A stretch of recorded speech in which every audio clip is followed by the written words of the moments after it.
Okay, here we go. Test. Roll music? Let's roll it. Welcome to the Unknown Morning Show. It's the show where we explore radio, Podcasting, TV, gear, gearheads, and making money with a hot mic and other stuff too. This is the Unknown Morning Show. I'm Mandy Montana. And I'm Chuck McKinley.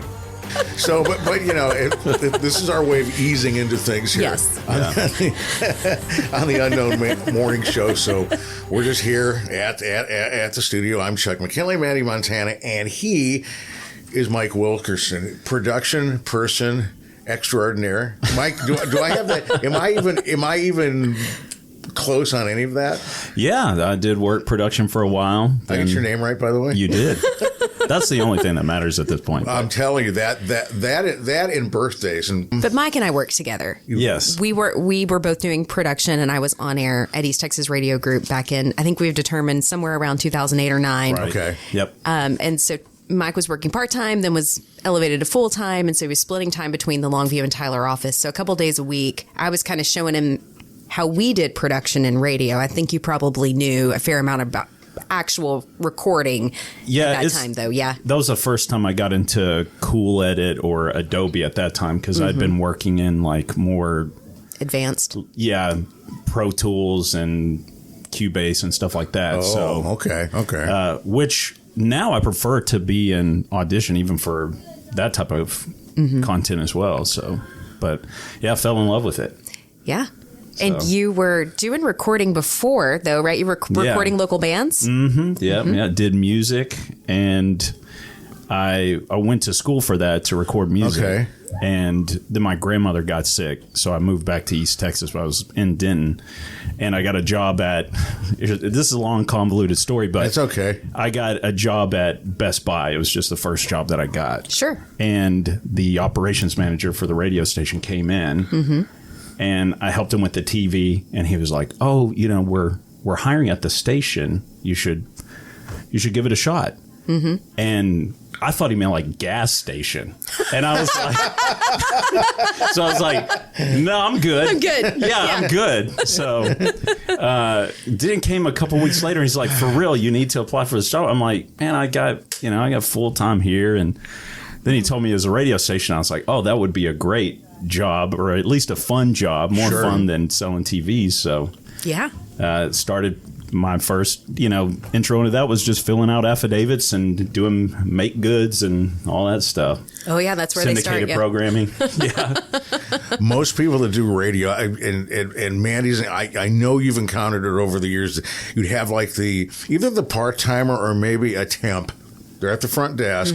They're with us maybe a month. And the last thing they say going out the door is, "This is the funnest place I've ever worked." Yeah. It's fun. Even doing make goods and affidavits is fun. I mean, you're listening to music while you do it. Yeah, and there's, for sure. Entertaining characters throughout the building, whether they're in sales or programming. So there's always a story. There's always something happening in a radio station. Everybody has a story. And like you said, or you have a story on them. Whatever that may be. There were a fair amount of those floating through the building too. Yeah. Oh yeah. We won't share those on the podcast. Or we'll do it very, very, very, very quietly. You got into radio, did radio. How long were you at East Texas Radio Group?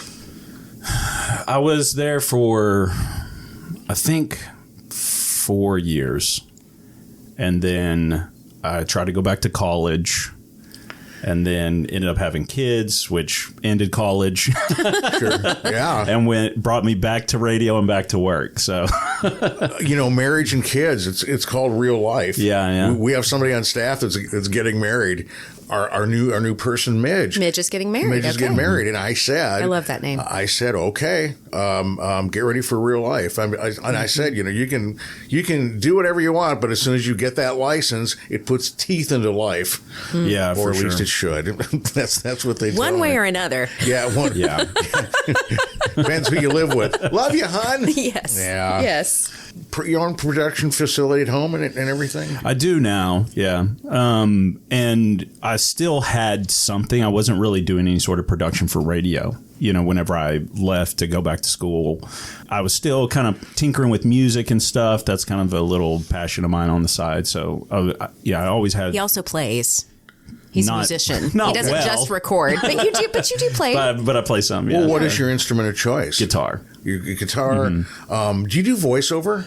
You have a good voice. That's what I want to say. Let me. Yeah. Well, okay. So this is whenever the manager comes in, tells me, "Hey, you got a great voice. You should do this." So I do the affidavits. I do all that syndicated stuff, and then he goes, "All right, well, let's try to do a spot." And he gives me one that's already running. And so I'm like, okay. So I go to voice it, and I get 2 lines in, and he's like, that was really, really bad. He was like, never mind. And 6 more months of doing that stuff. This is one of our favorite people. No. This. You know who this is. No. I was going to say this sounds exactly. It's like, oh no. We're going to baby this person on. No, that sucks. Yeah, exactly. Yeah. But that put enough fire under me to like try on my own. So I did that behind the scenes, after hours. I was like, okay, well, I'm gonna figure this out, and I'm going to be the voice of Best Buy one of these days. I'm going to prove you wrong. I'm going to talk about DVD players like nobody's ever talked about it. Right. And did that happen? no. Okay. But I ended up doing production and voicing production and stuff like that. Yeah, so but you you still were able to do independent voiceovers. That's cool. yeah. You did some part-time air shifts too, didn't you? I did, yeah. So I did some stuff on Sunny. I did some stuff on KYKX, and then Dawn would bring me in occasionally on the ranch. Yeah. Oh, yeah. Around. Yeah. The ranch is fun. We had, to this day, I mean, I can listen to it after 9 in the morning when they do like a block of 90s stuff. And I mean, I told somebody, I said, I was going to work one day and I heard Sammy Kershaw, Queen of my double wide trailer, and almost started bawling in my car. I was so happy. I mean, it was just that and Lone Star's no news. Yeah. Because before that they do Big D and Bubba, and it was just one of those things to where I've had this thing in my brain for a while that if you were to really do oldies, if they were to get rid of Big D and Bubba's to do more of a 90s centric thing, and then, you're still going to play Loretta and Hank Sr., but you do this other stuff to maybe make sure you get those prime adults in the seats. The millennials are aging. Yeah. Well, it's like Tom Perriman and I had the discussion back in the day when. Yeah. Did you ever meet Tom? I did. Yeah. Well, Tom, when I became program director, we would have music fights like you wouldn't believe. Right. And it would be basically he wanted 60s and 70s. 50s, 60s, 70s. That's pretty much it. And man, he would say, people are complaining. I go, let's see the emails. And yeah, which is kind of like talking to folks about politics. It's like, well, let's see the proof. And then I would tell him, I'd say, look, we want to make sure that your show is special. In order to do that, we can't do just 60s and 70s all day. We need to get many people in the seats as we can, because, and I would just really try to say gingerly, I said, Tom, because your demographic's dying. Yeah. And that doesn't do me any good in an Arbitron book, which, I probably could have taken that one a little bit easier. But I just said, Tom, because I said, Tom was the guy when I was there when the ranch first became the ranch. And boy, you kind of think that because you're going from top 40 country to classic and something that felt pretty good, that it would change over and you'd get instant ratings. And me, I was in the business enough to know that doesn't happen. People take a long time to shift. Yeah, their habits and routines are essential to most people. Exactly. Discovery is difficult to begin with. Yeah. Especially on something so analog. It's just hard to discover. Or random. I mean, think about it. How many times do you sit there when you're going to and from, and you go, I still listen to KTBB on the AM. That's like, they've been on FM for 5 years now? Yeah. I don't think I've ever tuned to 97.5 ever. Creature of habit. There are people that tell me that because the FM signal. I just don't even think about it. Yeah. I forget about it. I know that I can go to the AM station and it's going to be there. Yeah, well, in most people's vehicles, it's somewhat programmed already what they're listening to. That's you know. true. Yeah, the last time we had presets. changes, when my wife did presets, because, well, she does. It's like 97.5 AM 600, and then, Chuck Conrad's classic rocker in 96.1, and, a few others, et cetera, et cetera. Back in the day, we used to go to Walmart and change all the radio dials because there used to be like radios for sale that were playing. We'd go change them to whatever station we were working for just for fun. You did it? Guerrilla Don't tell me you never did it. advertising. Yeah. No, my wife would do it. Yeah. No, all the time. Yeah. Every place when I was programming, she would put it onto the ranch, and and she would do it with such Subliminal conviction. advertising. If you would watch her, Mike, you would think, woe to the management person would say, "Excuse me, ma'am, what are you doing?" Yeah. "I'm putting it on my husband's radio station." And they would say, "Well, that's a good choice, probably." And just walk. I'd say, walk away slowly. There you go. You can't win in a land war in Asia or an argument with my wife. So just walk away right now. So you've evolved, though. You left radio behind, and you've done some other things with, like, audiovisual production and creation. Right. So, like, what are you doing right now? My day job is a photographer, and then I do a podcast, it's growing now, but we've been doing it nearly 4 years. So Awesome. What's the podcast about? it's called the Cologne Podcast, and it's about colognes. We just talk about it every episode. We smell a different one and kind of give our uneducated opinion on it. And Chuck, you need to hear the origin story Let's of the hear Cologne it. Podcast. We got time. well, it starts with YouTube actually. Okay. But me and a friend, we had this little YouTube channel, and we were doing movie trailer reviews where we'd watch a movie trailer. Sure. And we'd react to it. It's just something because we've always been into like movies and cinema, stuff like that.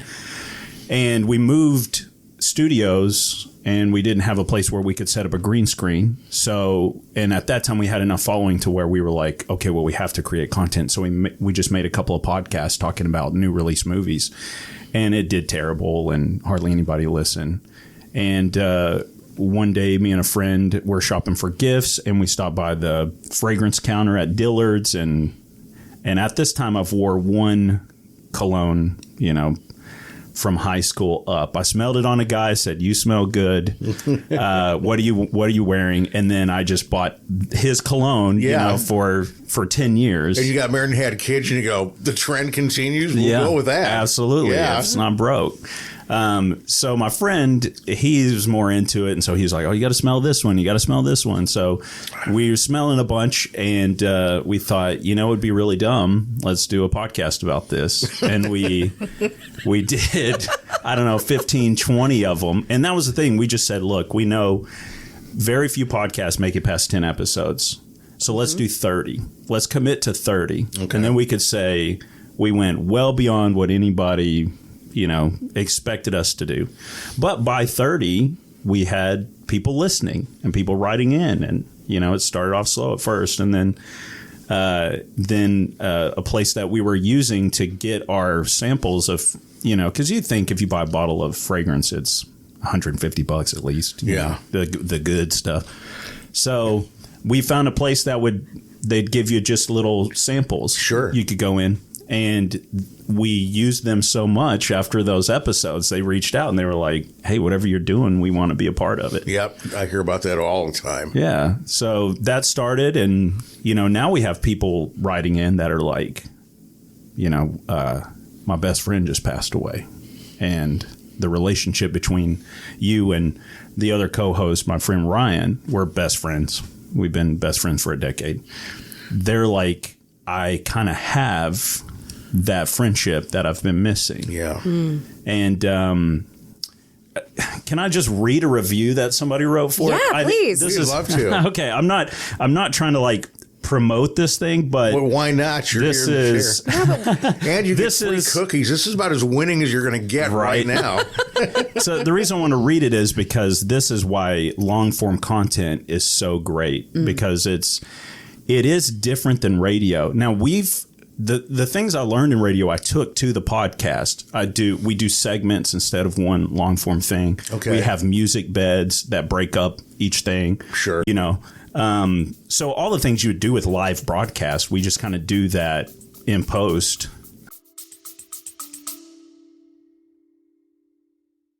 Buy me a cup of coffee, Mandy.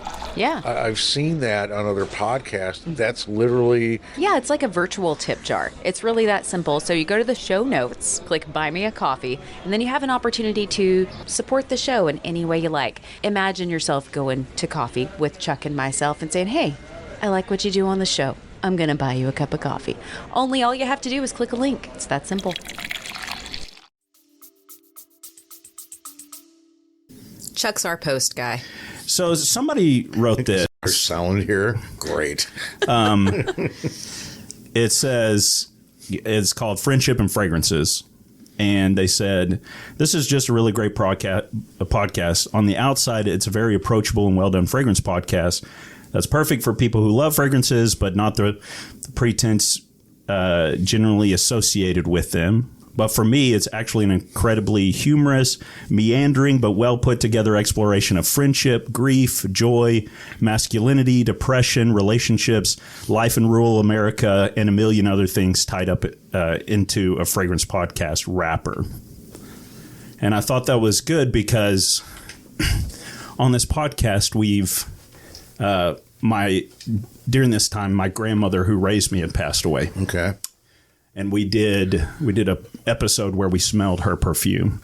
Oh, wow. And I just lost it. Yeah. And then my friend Ryan lost his mother. And then he lost his father. And so through all these episodes, we're just smelling fragrances, but we're also we're trying to be open and transparent. We're letting our friendship kind of shine through. And so people are picking up all these like little breadcrumbs of life, and we're kind of pouring that out there. Mm-hmm. So it becomes more than just about talking about something like, silly fragrance, but it becomes sharing life. And I think that's somehow what has made it work and made it successful. I mean, the fun part about it, too, is, we're smelling things, so we're getting reactions. We've smelled terrible things, too. It's not just the smell good stuff. There are fragrances that are made like conceptual pieces of art that, like, one smells like it smells like the standing in line waiting this is a totally different world for Chuck. His mind is blown. I'm watching his head explode. You're like right thinking now. like Old Spice or Stetson or something like that. No, I'm a Brute man. Okay, there we go. We've done Brute. No. I buy generic Brute.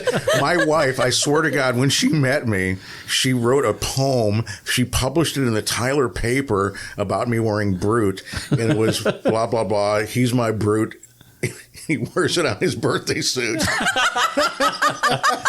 didn't know that story. Turn of phrase there. Wow. Yeah. I love that. But so we've experienced a bunch of stuff. We've met friends through this. I get to travel to Italy every year, and I have close friends that live in the UK, and so we all meet over there and go to this big fragrance thing. So it's and now those guys they have kids like similar age as my kids, so they send each other videos and we mail them American treats. And cool. Yeah, it's opened up a world of just new life experiences. So, like, let's say you're reviewing a fragrance and you say something, it's negative about it, you don't like it for whatever reason. Do you ever have those vendors reach back to you and say, I think you're wrong, I respectfully disagree, can I resubmit? Do you ever have anything like that happen? Not so much. We have listeners that when we really hate something, they're like, oh, I want to smell it now.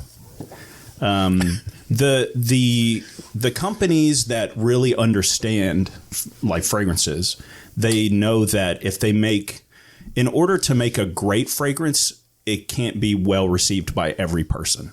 It has to be unique enough for someone to really love it. Oh, sure. Not everybody likes everything. Exactly. And so they know that there are going to be people that absolutely hate it. And that's a good thing. A good response to a fragrance is one or the other. It's not, Is it the concept of it's still some sort of review. It's still some sort of word of mouth, and that word of mouth is out there somewhere bouncing around, right?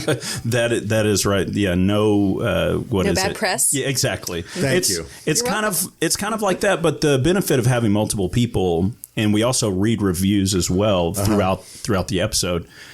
Ryan's taste in cologne is way different than mine, and so there's a good chance he'll love it, and I'll absolutely hate it. Oh, so it's a good litmus test. tension. nice balance too. Yeah. For sure. Yeah, we can play good cop, bad cop a little bit. And, so, but in that we've transitioned to doing some live episodes, to where, again, I'm using what I learned in radio to get the music started off, get that going, handle the board while kind of still talking and stuff like that. And so what I've learned through, almost combined maybe around 10 years of radio is really, it's translated into the podcast in a way where people just go, they're like, this is not like any podcast I've ever listened to. And it's because I think I try to apply some of the things that I've learned. I know that when we were kind of spitballing this originally, Mandy and I were talking, and I thought, well, what if it's like 35 or 45 minutes? We haven't gotten even close to that. We get our good friends in the chair here, and it's like a couple hours. For sure, yeah. And I don't do segments. I tried to do it at first with one of our friends, where I tried to have like 3 different segments, and we tried to do intros and stuff. And I was like, no, we're just going to have a fluid conversation. I have no idea if that's right or wrong. It depends on the audience. And the audience is informed by you too. Like, so when we first started, we had a rough idea, but the more we got in, the more we thought, oh, this is a segment. It's something that for example, when we smell something, we would, at some point in the episode, we would go, who would wear this? If not us, who would wear this? Like, who would this work really well on? And then that became a segment. And then it became a segment. Okay. To where it was like, okay, now we will dress it up like an actual segment. And that helps kind of break it up. But, we've done hour and a half long episodes. We've done 10-minute episodes, just depending on how the fragrance is. Sometimes the most popular fragrance at a department store will be the shortest episode because, it's not bad. It's it's good, but we just don't. We have nothing compelling to say. It sounds like 30 other ones we've smelled over the course. So we find the longer episodes are the ones that we're really kind of perplexed by. Of like, what is this? And why do I like it? It smells like burnt rubber, This is really great, but we don't want to. It's so interesting, too, as you talk about it mirroring life. I know that when we talked about, again, kind of unpacking the show as we started, we were kind of feeling around because the basis of it for us, for Mandy and I, we'd been having coffee together forever. And she would say, we should do a podcast. And I'm going to go, well, let me go get some more drip. And then it would kind of get lost. And then I think it was one day, maybe early part of the year. What do you think about it? I go, well, okay. Well, I wouldn't have started celebrating women if it weren't for Myke.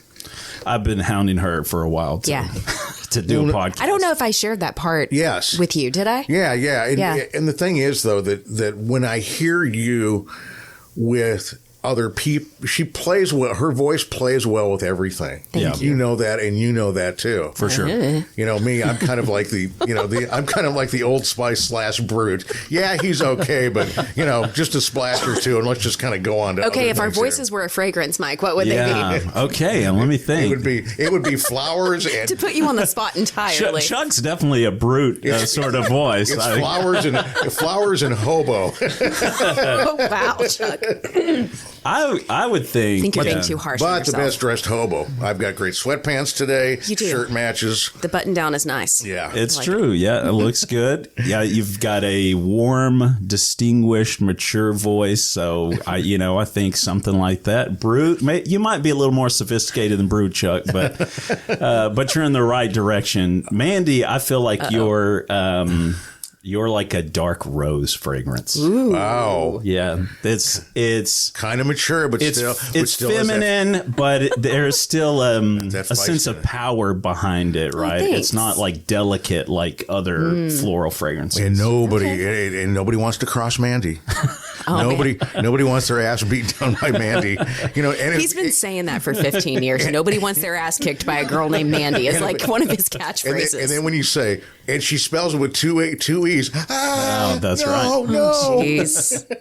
Yeah, as a single woman, I had a baseball bat handy. Yeah, I did. It makes sense. It's a hard world out there. Well, you never know. When we first met, I think maybe after 6 months, I think we were talking one day about the 18-inch rule, which is, if somebody is invading your personal space and gets into an X amount, you got to go, okay, you need to back off. Well, I was so young when you met me. I think I was 21. 23. Was it? Was it 20? Or you just graduated? 2005. No, you just graduated from KC, right?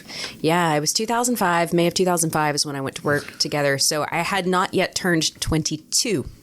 Yeah. Okay. Well, I turned 22 the following September. Because every once in a while, Mike, you'd have like a fan come into the radio station at KKUS, and inevitably their attire would be bib overalls. So that's and they'd give Mandy a big hug and be like, hey, geezer, back off. And I'm so naive and like approachable that I don't overthink things, but my fatherly mentor Chuck, get away, this isn't Utah. or Don, who was very much like an older brother to me. Right. Yeah. And then Tom was like my grandfather. I was very well cared for by the men at the ranch. Well, hey, that's our little girl. Get away from her. That was kind of the sentiment sometimes. Yeah, it was. And that's why, and laughing aside, that's why we all work together so well, because we cared about each other. It is true. That's one thing that was quickly seen for sure. Mm-hmm. And then I'm sure you guys all know Carter and, Yeah. And me and him got really close. We played music together. Yeah. I recorded some of his music. I don't know Carter well. I've not spent a lot of time with him, but I've heard really good things because he was at the Breeze, yes? Didn't he do a morning show for a while after Brain left? Oh, no. I'm talking about Carter Bentley. Carter. He was sales. Yeah. Yes. Oh, my gosh. I hadn't thought about Carter in a long time. Has it been 10 years or 5? 2016, I think. Wow, yeah. Okay. When he passed. But yeah, he was the best man at my wedding and everything. Yeah. Wow. Yeah, so, but that was just how quickly you became Embraced. so close to everybody that you worked with. And things are so different now. It's like, I don't know if you read much on the iHeartMedia. Just did their yearly bloodbath, like about, where they would sit, and you'd hear these stories, Mike, where, people, like the guy that was like in Des Moines, Iowa, working 30 years doing mornings is like turfed. Yeah, that is strange. There was a lack of respect for like tenure at some point, which was difficult. It's ultimately what kind of pushed me away from it too. Yeah. It got to a point where it was about the bottom line. And I know it's because, as far as the technology goes, broadcast radio is more on the antiquated side of things. So when you would see somebody leave after 3 decades and the person showing up is, they're paying half what they paid the last person for. Sure. That was the intent. I kind of got like, okay, I need to think long term. Yeah. What to do. I also I got fired on Christmas, so You did? Yeah, for sure. In radio, of course. I didn't know that story, Mike. I'm sorry. Oh yeah. Wait till you hear this. The timing. It's either time. You're gonna share? Yeah, I'll tell you. I mean, like I've got no.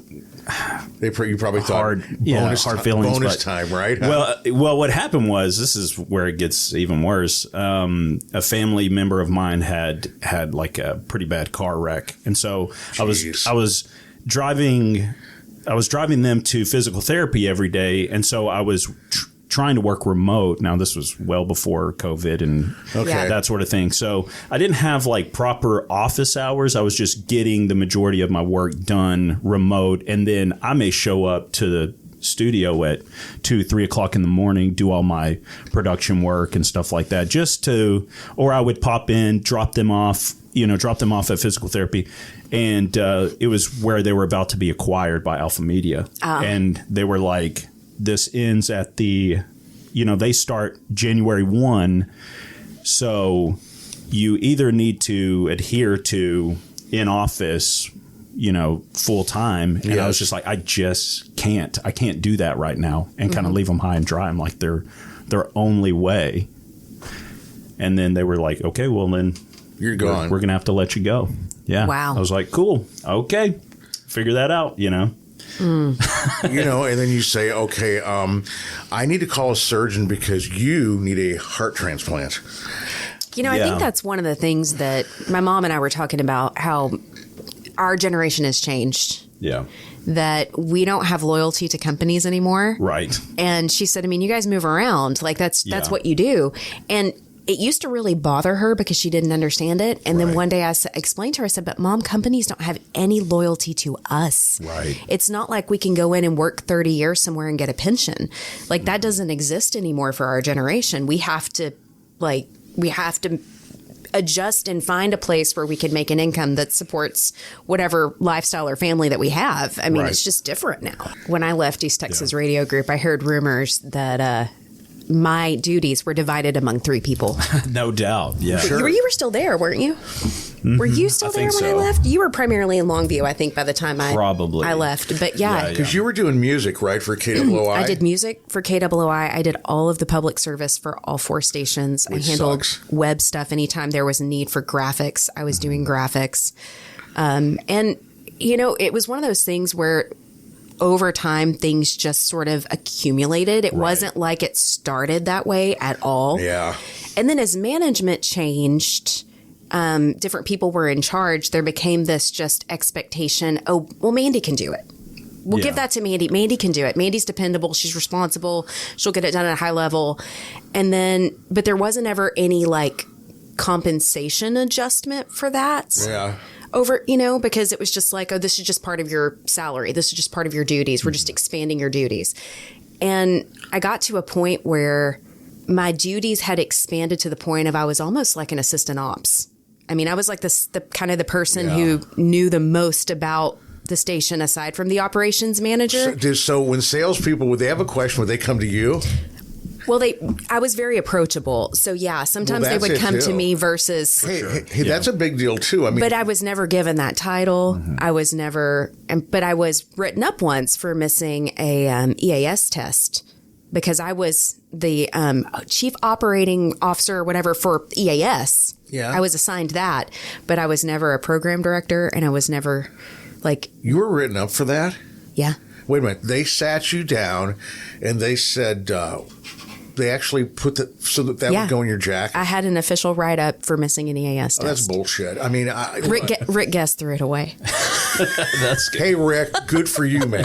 Because look, I mean, it was official until it became unofficial because Rick also was just like, it was a little bit personal. There was a little bit of tension between the operations manager at the time and myself because he had seen me as a baby broadcaster.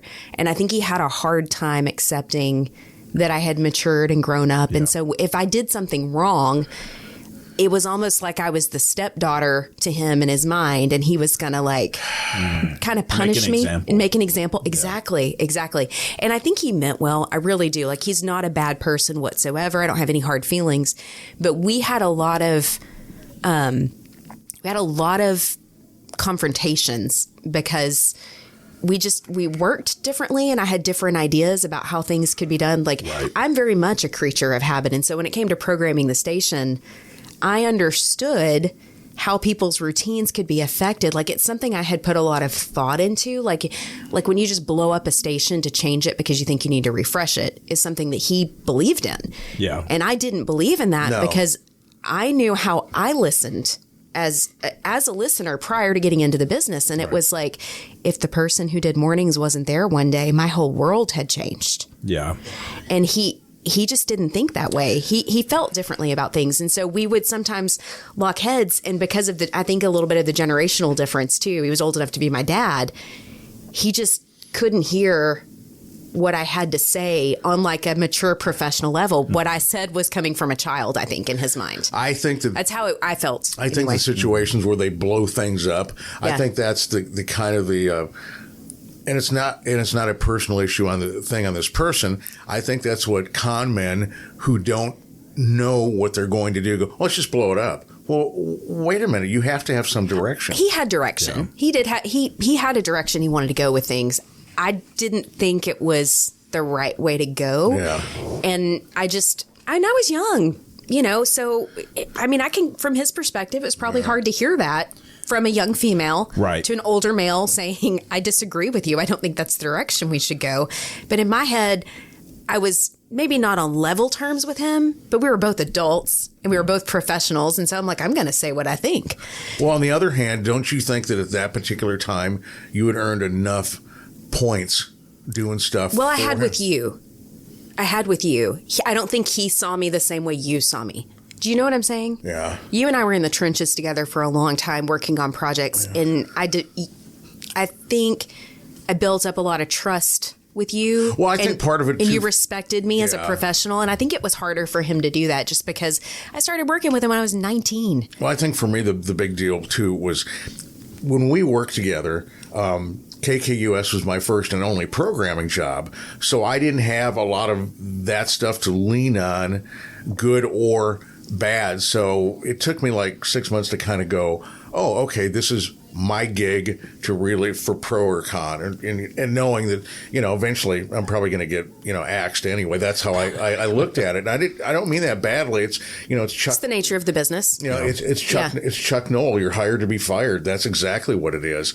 But on the other hand, it was back to the EAS thing. I just think you can't let that one go. No, I cannot because people make mistakes. Yeah. Well, I may have missed another one. I can't remember. I probably missed 2 of them or something. It was probably not a one-time deal, honestly. Yeah. It was probably not a one-time deal. And I think he was, again, to Mike's point, trying to make an example of me. And you witnessed some of that. You were there for some of it. Sure. I think the problem that I saw more than experienced is like you'd be given responsibility over something, but only like 80% control over it. So then it's like you had full responsibility, but you didn't have enough control to land the plane because somebody was still. That's a really great way to put that. That's exactly what was going on. Yeah, for sure. And that just creates confusion for everybody. Of course, or the old thing is hey, if it's a success, it's my success. Oh, if the plane crashes,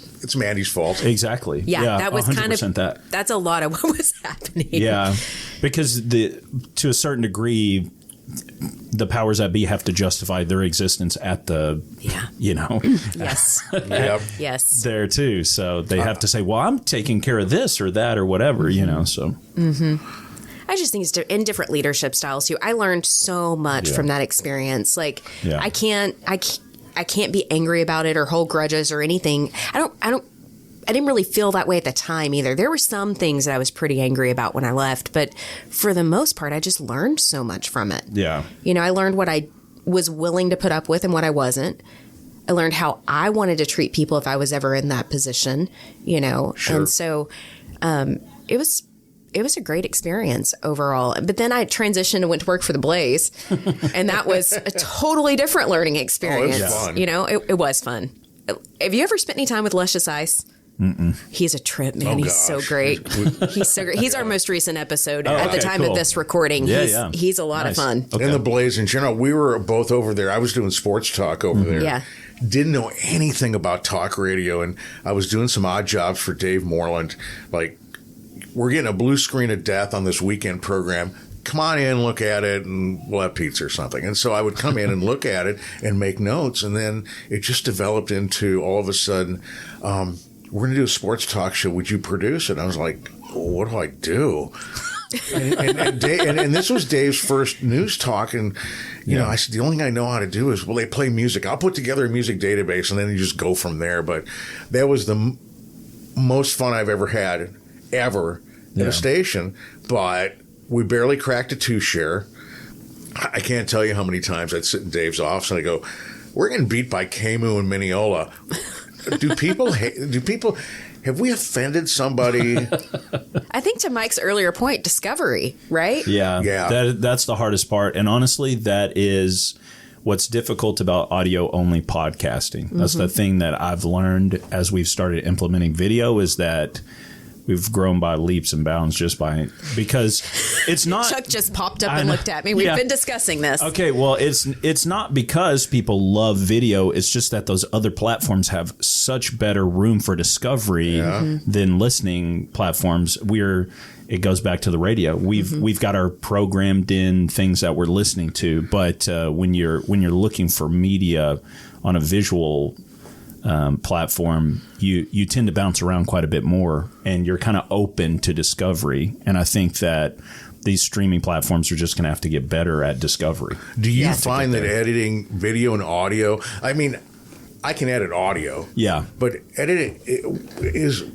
What is the degree of difficulty of editing both? I'm more forgiving with video than I am audio. Audio, our episodes, especially when we have, and so I love these UK guys, but they'll get on and there's something about the way that they talk that creates so much stuttering and so much like repetitive like consonants and things like that. Yeah. And I'm like meticulous about like editing the audio version of that. But the video, I'm like, it's just going to have to be what it's going to be. And otherwise I'll spend a year editing this one episode. So I just kind of have to like let it go. Yeah, I think with video too, they have something else that's also distracting them. So it's like you get away with an here or a stutter there because there's a lot of things going on. Whereas with audio, you're kind of like, it's almost you forget everything else. You've been in the car and you've like, how did I get home? Because you've been so lost in the audio. So it's like, I think with the video, you're paying less attention to the audio and more attention to the visuals as opposed to, when you have audio on, you tend to like automate everything but what you're listening to. I mean, Mike, when I think about, like if Mandy and I were to do video, great for her. So how does, let's say if you were to take and digitally impose, let's say, Pierce Brosnan's face on my mug, is that a hard thing or do I got to? AI is making it easier. For sure. My friend Ryan, for a long time, he was like, I don't want to be on camera. And so anytime we would film video, it was like POV, like his arms would come out past the camera and he would, be interacting because he just didn't want to be on camera. And it became a thing that once he got on camera, like nobody called him fat and nobody called him ugly. Instead, they were like, Ryan's a really handsome guy. He wears really cool T-shirts. It's like, there's always going to be the negative voice out there. Dogs, they're going to bark at the mailman or a burglar. People are just going to be upset no matter what. But I have a dog. Exactly. He doesn't bark at anything. My dogs bark at everything. Except when he wants to eat, and then he barks at me. So. But you just find people don't care, you know. So. And like you said, in all seriousness, it's what is the content? Yeah. What are you talking about? I just think what's so interesting about what you've been telling us was when you were saying a podcast on fragrance.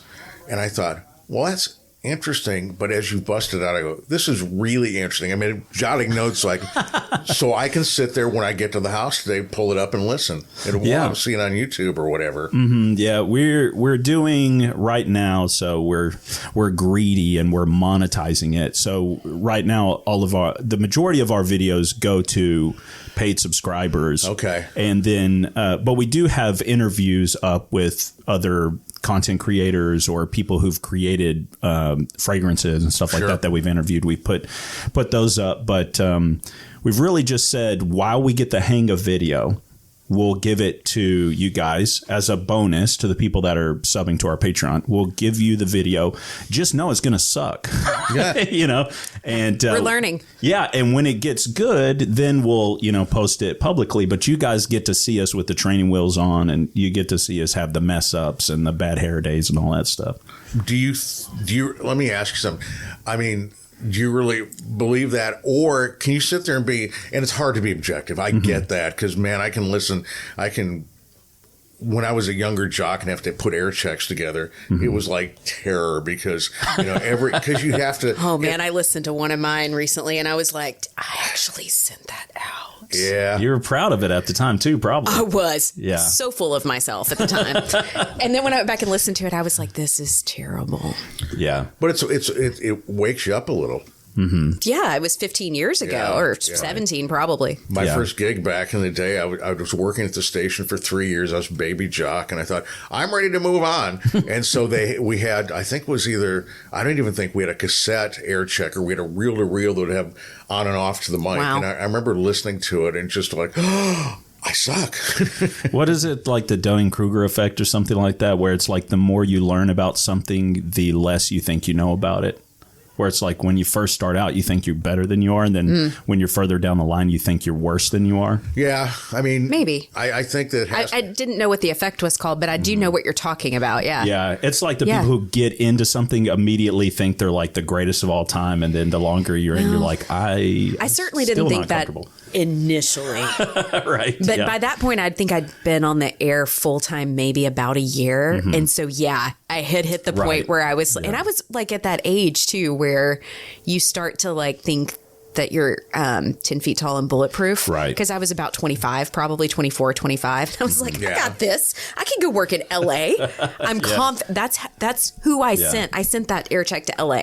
And I went back and listened to it like maybe 6 months ago. And I was like, oh my God. Yeah. Did I really send this? I sent my station? What ACT station? scores. I don't remember which station it was, but it was on MySpace. Like that's how long ago this wow. was. I was following somebody on MySpace and he had like a talent call out. Yeah. And I was like, I'm a talent. I'll send this out. You need a little bit of that kind of. You do. That you know, confidence, arrogance, that's whatever. right. But yeah. oh, it was bad. because you can tilt way over. I'm naturally the type of person like, oh, this is not a good breath. And I'm not kidding. And because one of the things I've spent the last couple of years going is, okay, be less critical. If somebody says something's not right, just don't internalize it. Get rid of Yeah. it. Because I've said this, 100 people can line up. 99 will say, oh my God, you're wonderful. And that one person would say, I think the word "and" is misplaced. I will go insane over that part. For sure. And I'm It's- just like, don't do that. It's easy to do. You know? Interesting contrast what you're doing because news is like that. It's sort of like dispensable. It changes, so Yeah. fast. And Yes. and live radio is over and done. And then you're doing this, which Chuck, this is going to hang around on the internet Yeah. for a while. Create a catalog that lives forever, which Do you- is a blessing and a curse. I was about to say, do you want to speak to that a little bit about podcasting? Because Chuck and I are relatively new at this. Yes, yeah. Well, the thing that I've learned is you just got to embrace the character development of it because we've wanted to go back. We've made some grave mistakes in the podcast. There's been times where we've said things that are completely wrong. There's been times where we've made an ass of ourselves, like going off on some tangent that we were so upset about. And we've just said, leave it. Just leave it out there, And we have our first few episodes. And I'm going back to what you were saying. These first few episodes, I went in going like, I was in radio. I've been doing production for so long. These few episodes are going to be great. And they're trash. It's like, it sounds like, sounds like somebody who's never touched a mic before. And now they've gotten pretty good. But again, we've just said, you just got to leave them. And that's part of like the character arc of the show. You as a host and of your show. And people, they appreciate that, Sure. They'll be able to see, and you'll be able to point back and go, hey, you can look at episode 35 where we said this and we were completely wrong. You own that type of stuff and people will love you forever. Yeah. I mean, there's certain things, and Mandy and I have talked about it, that, trying to, let the person, the interview subject, like you today, Myke, let you breathe, let you talk, because, and this happened like 3 minutes ago when Mandy was talking about the LA thing. You were going to say something. I go, but what station? Oh, well, that's okay. But because in my head, I was like, and I interrupted you again. So see? No, you're good. I was going to say, well, like you said, you sent it out and you're like, I'm going to send it here. And you sent it to LA, small town East Texas. I sent my ACT scores to Harvard. And it was like, I had terrible ACT scores, but I was like, I'll probably get in. You never know. El Woods got in. I got this. Yeah, exactly. Maybe it's lottery time. Yeah, Maybe they do a lottery. We're picking Myke. Yeah. Hey, come on. I think I've always just kind of been like hopelessly optimistic. So I'm just like, oh, it'll work out. I'm finally getting to that age now in my life where I can look back and see how the pieces have fallen together. Sure. Because it was like, even being able to look back and go, I went to college for radio, television, and film and never finished. but still ended up in radio, television, and film. So, it's like, it's weird to see that. And then even just to see this whole thing. But I made a post in like a private group last week because this year has just been really slow for some reason with my day job, and I'm kind of to the end of the year and I'm like, "Ooh, man, things are kind of stacking up and it's a little hot around the collar." And I was just looking through old pictures and I had twins and so like at that time in my life, it was really difficult. And I was working at Dunkin' Donuts. I was living in Boston, single income, working at Dunkin' Donuts, just had I didn't know you were in twins. Boston. Yeah, I lived in Boston for almost 2 years. Interesting. So I'm up there. It's crazy expensive. I'm making minimum wage. I've got 2 new kids. And I just remember being tired all the time. I remember not like every month I was like, I won't make rent. I won't make this. And I saw a picture of me and I looked tired, so tired. And I look at it now and I go, but I made it through, I got through. I did these hard things. Life carried me on its wings. Here I am today. Yeah. So being able to look back and go, I can do hard stuff. And things will just work out. I don't know how they're going to work out, but they will somehow. I don't have to have the plan always. Yeah, but trusting without a plan can be challenging. It's so tough. Yeah, it is. But that's what keeps life interesting as well. Like it's true. We tend to remember the hard days more than the easy ones. Mm-hmm. So. There is something to that journey. Well, it's worthwhile, right? Like there's a difference between, I saw somebody speak to this at a conference in the spring and it has really just like stayed with me. She was talking about the difference between happiness and fulfillment. Happiness is sort of like sugar. Fulfillment is like protein, you know, like you may not like eating all the protein, but your body needs it in order to like function. Yeah. But happiness is like the powdered sugar on top of something or the cherry on top of a sundae, right? Like it can be fleeting. You can't be happy 100% of the time. It's not something you really want to aspire to, just like you don't want to live on sugar. Right. You know what I mean? And so like, there has to be some sort of substance. Right. So like the fact that that you got through the hard stuff is fulfilling. Yeah, for sure. It's kept me more positive, you know, and it also, like you guys know, it's hard to like really squeeze this sort of passion project in. It takes a lot of time. It's not, making the bills. And so you go, man, that's a huge chunk of time. But, and here's another, just going back to saying, leave it up. We've posted multiple episodes where we're like, this is it, guys. This is the last episode. Oh. And then, that was nearly 100 episodes ago. Was us going, this is our last episode. We're not doing it after this. Yeah, this is it. We'll if you hear from us, God knows when. It'll be one episode here and there. But we've had some really big dips too. We've gone a couple months without posting at times just because, like I said, my friend lost his mom. Sure. It's a really hard time. It would almost like reopen the wound for me losing my grandmother.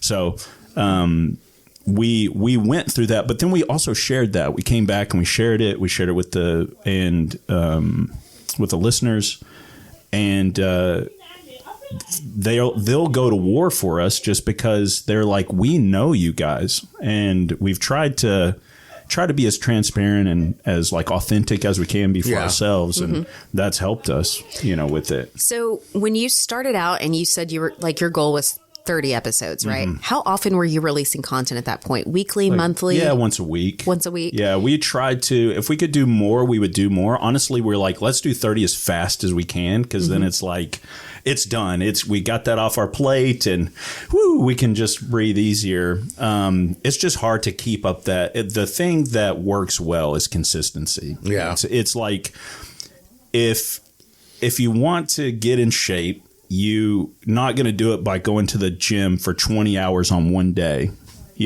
but you can go 1 hour a day for 20 days and you'll make some progress. You'll see huge progress, and you'll just burn yourself out on this 20-hour day. So we've learned that the hard way of just going, we'd love to do 3 episodes a week, but we can do 1 episode a week. and we can do that consistently. And then, we've learned like some days just aren't going to get downloads no matter what, if it's after this holiday or if it's after this thing. And so it's like, okay, let's not break our neck to, make that. We'll make a quick love you guys, enjoy your Christmas, or, and we'll see you next week. And then that allows us to. How do you promote your podcast? Do you do clips on social media? Or? That has been the big win for us has just been interacting with people, going into for us, there are forums and groups and things like that where people talk about these things. And so what we found is we've done these episodes, and our episodes are pretty topical. They're specifically about one fragrance. So it makes it a little easier if somebody goes in a Facebook group, has anybody smelled this thing? And we go, oh, yeah, we did an episode on it. You're welcome to check it out. That sort of thing. So it was very guerrilla, roots, sort of grassroots type of. Makes sense.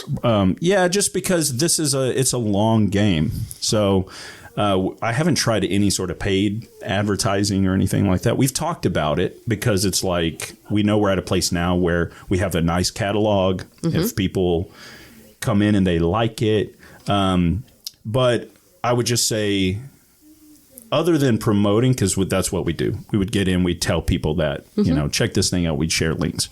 But also we just try to title each episode as to the best of our ability as possible, because that search bar is really how people have found us.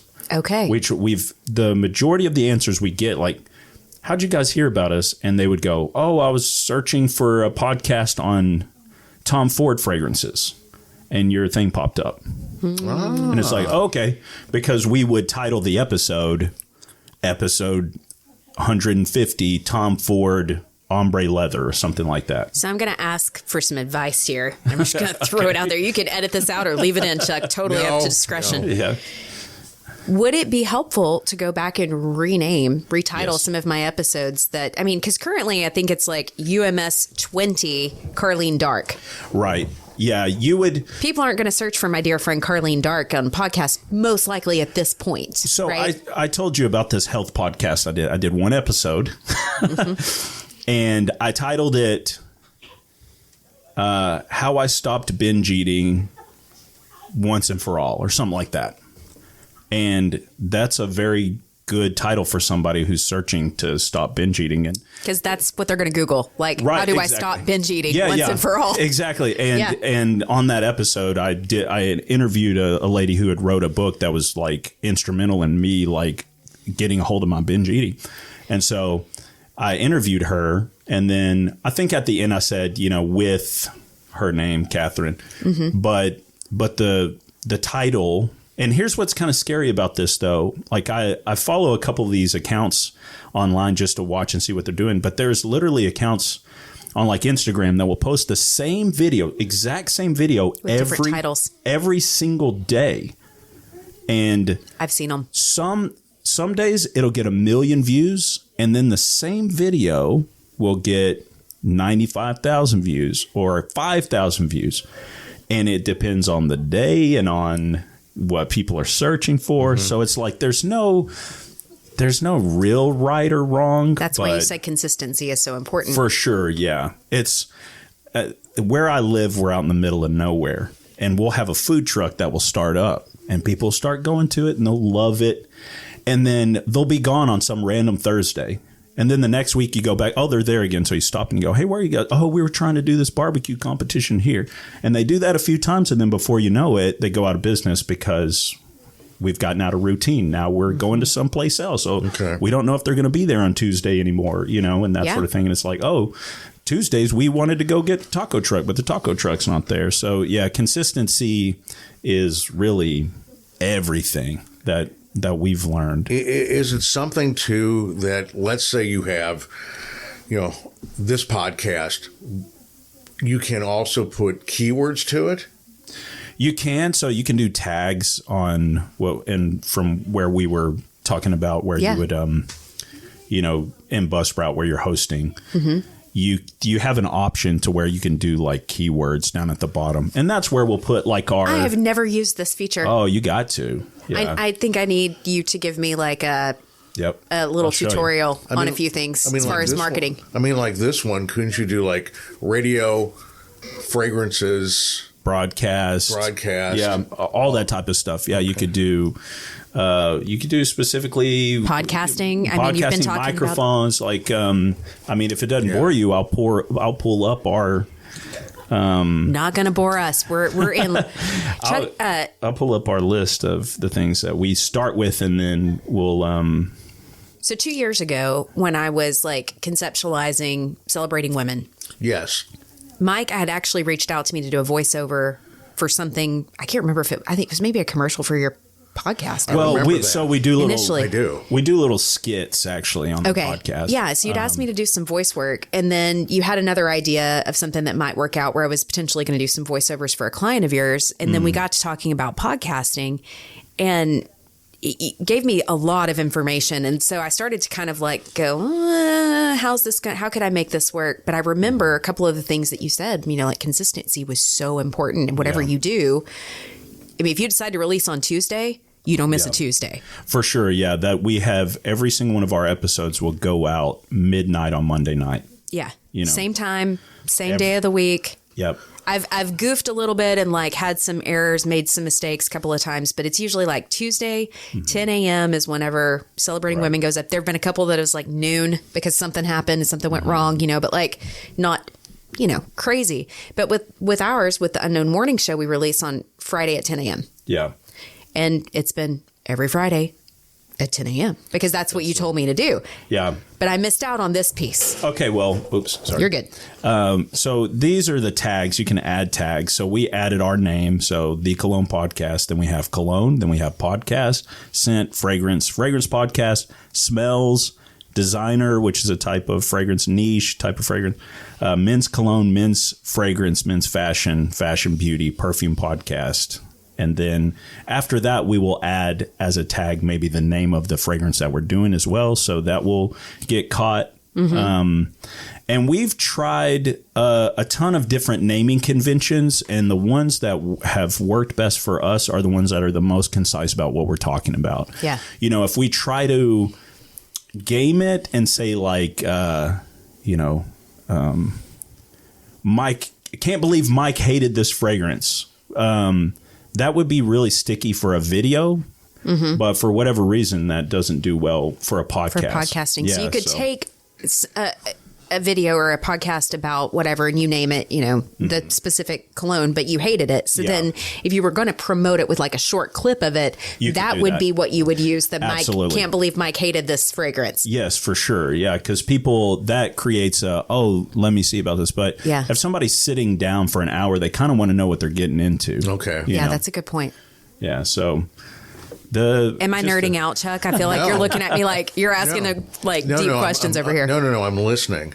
Yeah. Yeah, that's my listening face. That's your listening face? Yeah. Well, Chuck's been asking me things like, so how do we get to interview Gary Oldman? And I said, Chuck, I think it's going to take us a minute to get old Gary on the phone. Sure, yeah. What if I find out his agent? But yeah, we've had a couple of episodes, Myke, that we're just having to leave. Yeah. Where we recorded them and we kind of went on like a rabbit trail and random tangent, similar to what you were referring to earlier. And it never really came together. Okay. So it's like, it's not posted or anything. Oh, it's posted. Oh, it is. Okay. It's posted. Yeah. But it was just one of those things where it was like, we put up content this week. Yeah. It may not be our best content ever.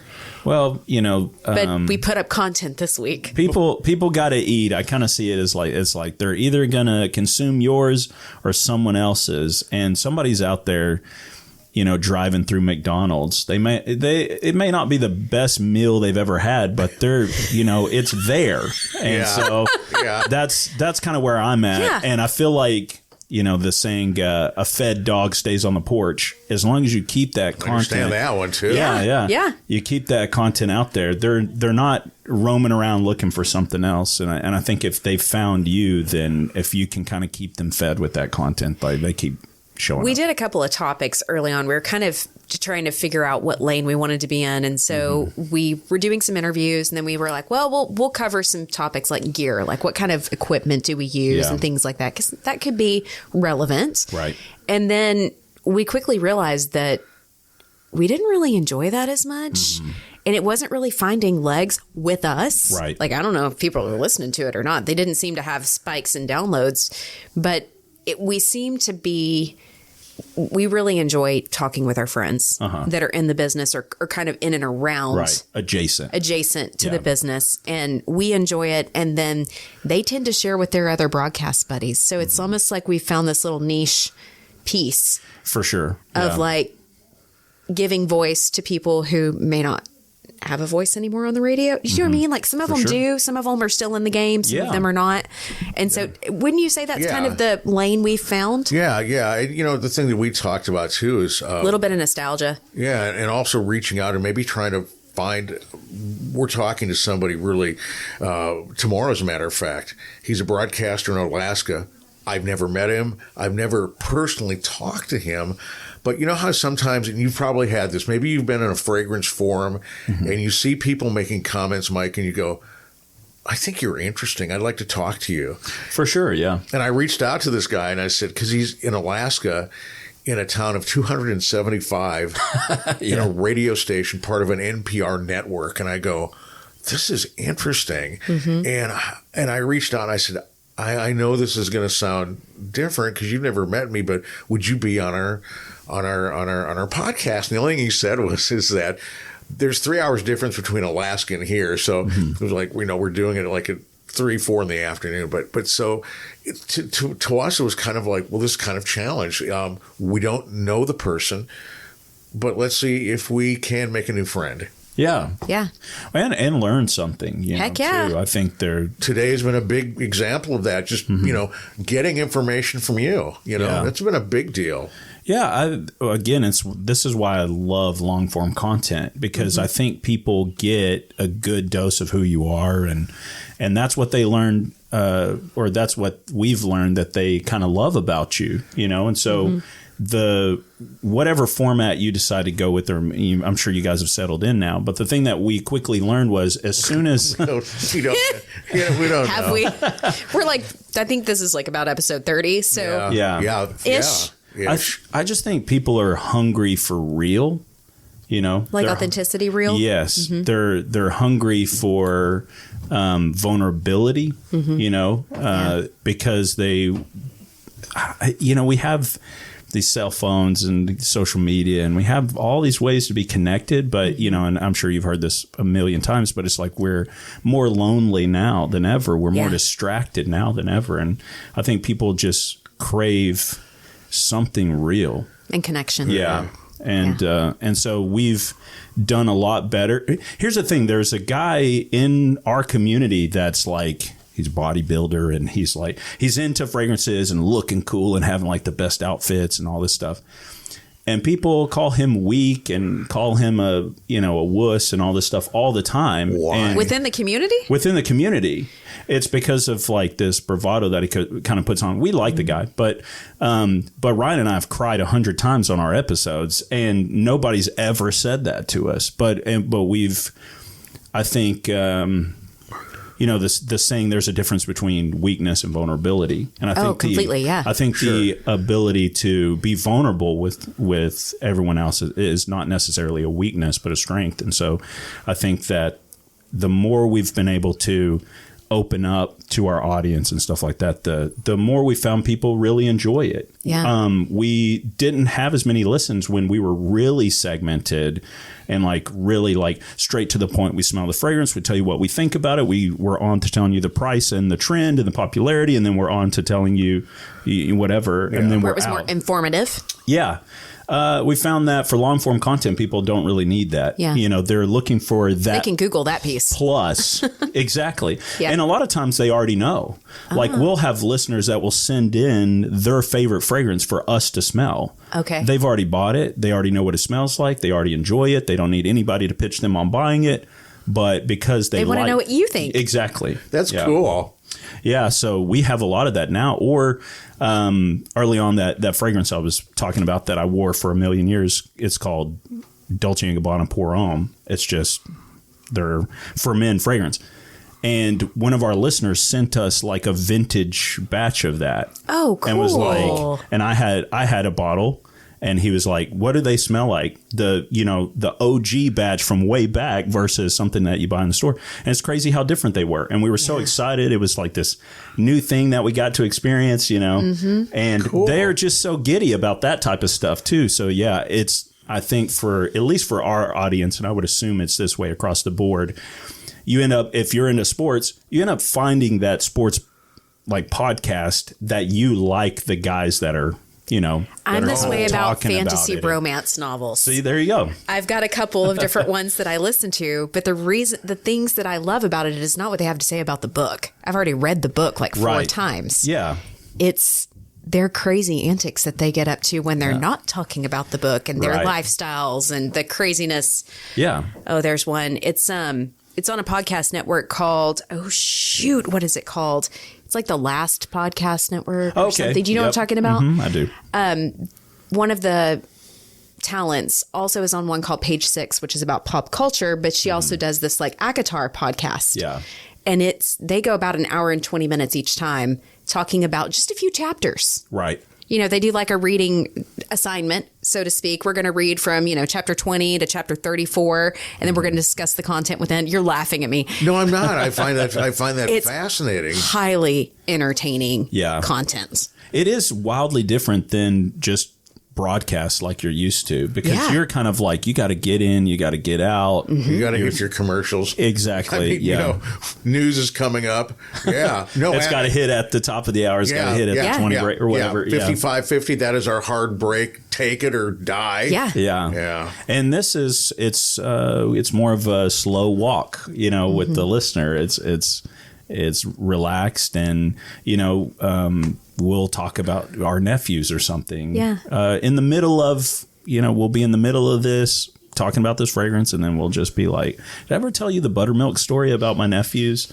And then we'll just get into that, and that's what we'll get people writing in about or something, Chuck, I feel like this is what you've talked about over the years when we were at the ranch. Mm-hmm. People would then be like, oh, how's Rosie? Yes. How's Trixie the dog? Because it would be like a random aside over the front end of a Hank Williams Jr. song. Yeah. I was taking Trixie for a walk, yesterday, and she sniffed out a squirrel, or I don't know. Right. But and it was off to the races. Yeah. And then, but that's what they remember. But this is too, because you can go off topic. Yeah. Right? Like you can go down this random rabbit trail, and it's like, is that relevant? Do we leave it? Do we cut it? We have all sorts of places to, explore. I really didn't start listening to podcasts. It was Mark Maron about 3 years ago. And I started in my head kind of A-Bing because, most celebrity interviews, it's 8 minutes on Fallon or Seth. Although I love Seth because Seth gives people time to breathe, but the long form ones, like you said, it's people really get to breathe, and I hope that's what we try to do and can do here, It's what we attempt to do, at least. I think for us too, it's allowed us to kind of, like you were saying about the dog or this sort of thing. Yeah. We have friends that we'll kind of bring in on a bit, and we'll kind of commit to it. So we have a couple of characters that are like, one's like Stern's Whack Pack. You've got recurring characters on the Cologne podcast. Yeah. So we have a production guy named Todd, and he's the screw up. He's the guy we blame all of our mistakes on. And then we have a guy who's trying to get his job. And so we were going to do an episode, and like a list. Episode is a big deal in our community. Like people are like a top 10 list or something. Exactly. Mm-hmm. Yeah. So we were going to do our 5 for life.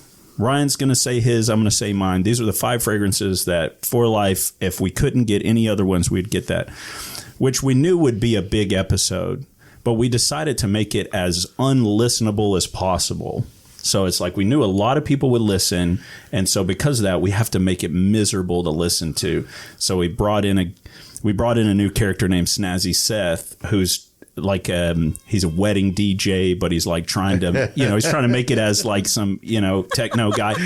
And he produced the episode, and it's miserable. There's drops the whole time and just like crazy music. Craziness the whole time. And it is like within the lore of our podcast, people talk about that moment, and they'll have pro snazzy people, and they'll have like people that absolutely hate snazzy. And he's just a friend of ours in Florida that we'll occasionally get to call in and have fun with. But, we've tried to create that type of thing too, just to keep people, give them little breadcrumbs throughout, because we've got literally hundreds of episodes to realize this thing. So it's just a little bit here and a little bit there. Yeah. So, not counting the private episodes we've done for our Patreons, we're about to hit 300. We're at 299 right now. Wow, awesome. On them. So we've just learned it's the long game. It's the marathon. So you can tease out something just a little bit, and that's just enough. You give them, 15, 20 seconds where it's like, oh, we need to remind you about, we're doing this thing where we're talking about this thing I went to in Milan. But I am keeping it so vague, because it's like people keep going like, tell us more about this thing. And it was this secret party I got to go to for one of the brands.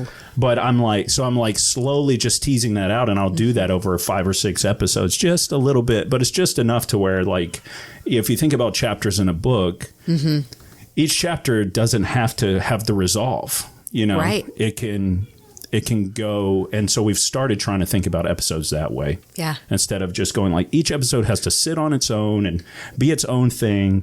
The more you tie it to the other ones, the more people get wrapped up in it, and they go, oh, I've got to listen to the next episode. Or they can't listen out of order now because they're like. Well, that's how I am with these book episodes, right? Yeah. So I've already read the books, but I'm listening. I go back to the beginning of when they started talking about the book, because I got to hear it from chapter 1 into the end. Like, I'm not going to skip. Yeah. Because then I miss what happened between the characters and whatever's going on in their crazy world. Yeah. Yeah. It just applies. It's something that we kind of picked up because my friend Ryan is really into sports. I'm not. I can't even name 3 people on the Cowboys right now. He's obsessed with them. But when you think about a season, they're talking about the draft, and then there's preseason stuff, then there's this game, and then, oh, they did this thing in this game, but remember what they did with the Eagles on this game? And it's like... it's a storyline. Yeah, for sure. Yeah. And you follow it through this whole thing. So I was like, man, we treat our podcast like seasons. We're on season 5 right now. So it's like, I'm like, how can we make season 5 a thing instead of season 5 episode 1 a thing and episode 2 a thing? And I know this is like so like in the weeds of podcasting. No, I'm curious about all of it. Yeah. Yeah, I want to learn. So I feel like this is like I should be titling this like podcasting 101 with Myke. This is not to say that this is the right way to do it. This is just the way you're doing it. Yeah.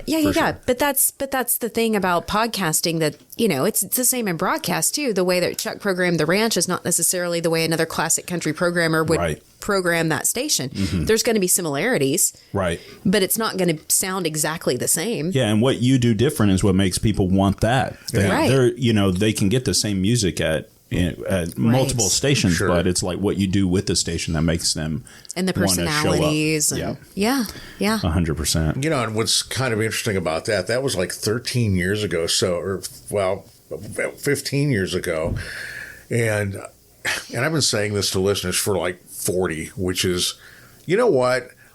Thank you for listening. I know you have other options. Now it's like you really it's exponential.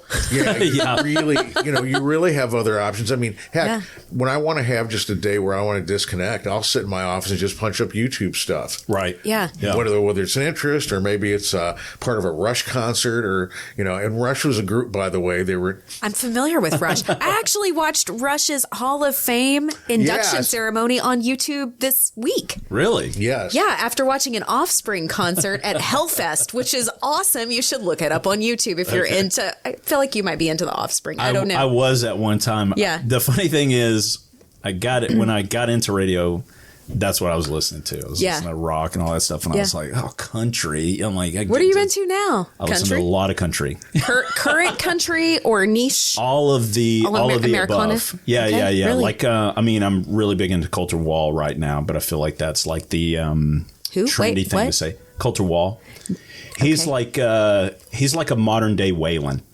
Nice. Okay, so he's kind of got the neo country thing going on. Yeah, he is a young. He's not bro country, right? No. Because I can't do bro country. That's why I haven't listened to country for years. He's a young guy, but it sounds like his song was written in the 70s. Oh, I like that. So, like, if Randy Travis walked in the room again, it's him, huh? Or Yeah, but Waylon. it's almost more like outlaw-ish. That's how I felt about Midland the first time I heard, what is their song, Drinking Problem or something like that? I think it's Drinking Problem. I was still at KNUE at the time. Yeah. And it came on and it sounded like kind of like David Ball's Thinking Problem from the 90s. Like, that's an obscure reference, but it was a big song when I was a kid and we listened to it a lot. Yeah. But it had this like tonality to it that was different. I think it maybe had steel guitar in it, which artists haven't been using much in contemporary country, or they might be now, but at that time they were not. This was around 7 years ago-ish, 7, 8 years ago. Okay. I couldn't get on board with the artists that were, Luke Bryan. Right. He's fine. He's fine. Yeah, like Nashville stuff. Yeah, the Nashville stuff. And it just was too like overproduced. It all sounded the same. It was the same chord progression. It was the same lyrics. They were just mixed in a slightly different way. And I mean, that's fine if that's what you like. I'm not telling you that it's bad. It's just not interesting to me. You can just tell they have the same production house. Contemporary Christian is like that as well. For sure, yeah. You know. Yeah, this guy, he reminds me of like more like Johnny Waylon Cash, or Waylon. like Christofferson or something like that. Oh, Yeah. wow. Yeah. Coulter Wall. I'll have to look him up. Yeah, I got to remember that too. Yeah, it is really, really good. I just kind of went down a rabbit hole. And one of these, again, it's I didn't discover it on Spotify. I discovered it on YouTube. People were talking about it, played a clip from a song, and they're like, hey, this 25-year-old guy sounds like a 75-year-old smoker. And they play, this song, and he's got some stuff on YouTube where it's just him and a guitar, and like he, stomps a tambourine to add a little something, and it's just it's very gritty and old school sounding, and it's great. So cool. I love it. So a lot of like Ray LaMontagne and stuff like that. Yeah. Okay. Kind of folky, singer songwriter type stuff. I'll get into that, but then I'll listen to Led Zeppelin 2, 100 times in a row, or, Van Halen or something. The way you move. I was about to say, you're speaking Chuck's language now. He's a huge Zeppelin fan. Although I have to say, there's sometimes I've gotten to the point, and I'm sure it's because of the market, because we have, three stations that can play classic rock now around here that, I hear Hotel California and I just leave. That's Ryan. Me, I'm like, I love the Eagles. Now, Hotel California is not my favorite song by them, but yeah, he's like, that's the most overrated song, Hotel California. I'm like, it's good, but you just heard it too much, It's just when played History so of the much. Eagles came out on Netflix or whatever, it was right after Glenn died. I must have watched that about every other weekend, always on a Friday. Yeah. When I was alone, if Rosanna was out shopping, I'd watch it. I liked it a lot. I just liked the whole arc and that, I don't know. And the fact that Glenn died, it was just a really weird thing for me, I guess, but well. Joe Walsh was like an inspiration for me on guitar. So sure. Yeah, like that type of articulation and riff type playing, and I was in kind of like a southerny rock type band, and so a lot of the music that I wrote was similar to that type of playing. I have a soft spot for the Joe Walshes of the planet, and I mean guys that like in the 70s and 80s, you thought he's going to end up in a box pretty soon.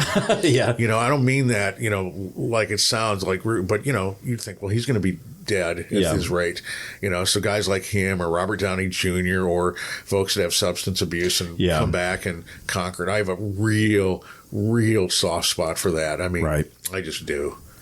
that, I mean, Not to bring things down to like, no. No, I mean, but but that's kind of the part of it that we were kind of talking about. Is the reality of The like, vulnerability. humanity. Yeah. It's hard. Life is difficult, and in one way, radio has served as like this way to kind of escape that, or even you find a song that's playing and it's a new song, you hadn't heard it before, and then it kind of touched a spot on you that you were like, wow, that was tender, and it kind of made you feel something. It kind of woke you up a little bit or inspired you. Like, I loved music for that. That's why I got excited about radio and being in it. It's like you're creating pockets of time for people and for them to kind of experience that. And so now we're doing it in a different way. It's more talking and less music, but it kind of serves the same purpose. Just doing it for the last few years and having people writing in and telling us just like, you would never think some podcast where you talk about smell and stuff. I know. The first time you told me about the impacting. concept, I was like, how is this relative? Because they can't have the experience that you're having. You're having to vocalize For sure. a scent, which evokes, scents evoke a lot of emotion. Sure. Yeah. That's And one to be thing able we to touch put, on a lot. to be able to put words to that, I would imagine is sometimes challenging.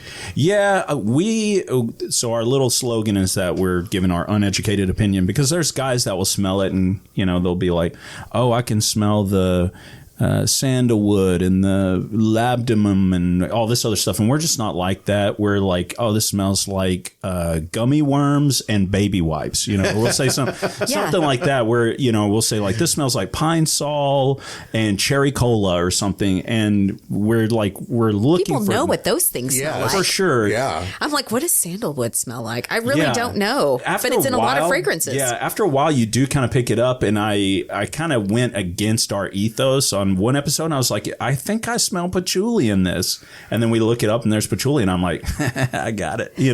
That's also kind of a recognizable smell, though, if you've ever been into like a hippie shop. But for us, we are the dunces of the community. Like, so this smells like a hippie shop versus this smells like patchouli. For sure. Yeah. So we try to handle it that way because it does make it less like pretentious the way, we handle fragrances, because that is the downside of that community is like people want to smell good, but not everybody wants to act like an asshole. Like act stuck up or have that bravado that you mentioned one guy has. For sure. It's like, in a way, they make it almost unattainable, and even some of these fragrances, it's like that. It's like some of these, we've smelled a fragrance that's $2,500 for a bottle. Oh, jeez. Yeah. And it's like, they do that on purpose, because the raw materials they're not that much. So there's something that they're trying to create in this, and maybe it is the desire of the unattainable, who knows? But for us, we're like, we're going to take shots at that because there are some people that just want to be able to tell you that they can spend $2,500 on a bottle of cologne. Yeah. There are some people that's not us in this room, clearly, but. And that's what we always say too. Yeah. And, because we're just like, look, at the end of the day, it's like smelly water. You know what I mean? Or, it is. Okay. It's like we don't think too highly of it. We appreciate what the quote unquote art form of it. But at the end of the day, we're still everyday kind of people.